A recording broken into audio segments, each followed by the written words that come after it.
I'm curious how your practice has evolved in the last couple of years as we've watched a wave of foreclosures just sweep the country. And today, the word strategic default is something that a lot of people have added to their vocabulary, whereas 2 years ago it didn't exist, at least not to the average person. How have you seen that affect, who's calling you and what kind of asset protection you're doing now? Well, we're doing the same thing as far as equity stripping, Yeah. but it used to be that clients would come in, we had clients who did not want to have mortgages. They were very proud, they'd worked hard, Right. They owned a number of properties outright, and when we would even suggest putting a mortgage, they would cringe, like that was something, no, I'm so proud that Yes. and we'd have to explain why it was important for the protection. Now we see more and more people who have tried to build up a real estate empire by purchasing a number of pieces of property and having mortgages on them, and sometimes the equity has gone down so much they're upside down. Right. Sometimes they'll be in a position where some of their properties are upside down, some of them aren't. are Some not. have Yeah. equity, and they're so afraid of losing that equity. Yeah. Now, we can help them depending on what the picture looks like.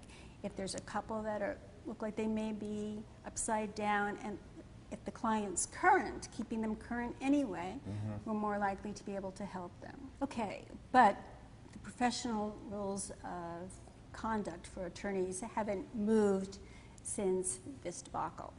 So we have the same ethical guidelines, Yeah. which include vigorously defending your client and using all the tools that we have available. Right.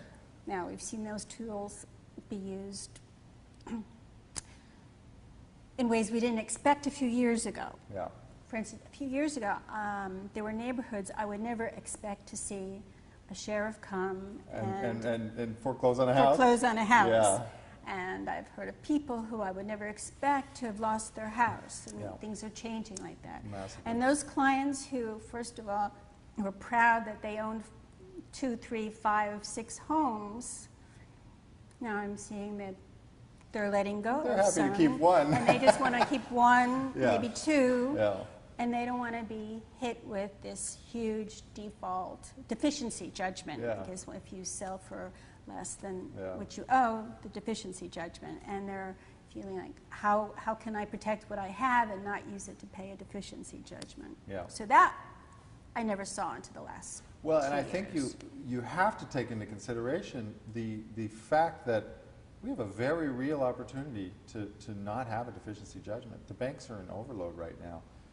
I mean, honestly, if you're looking at a time to strategically default in a mortgage, I can hardly imagine a better time than today. And done properly, with asset protection in place, and done really the right way, it can be a huge economic impact on the client. I mean, they can really come out ahead.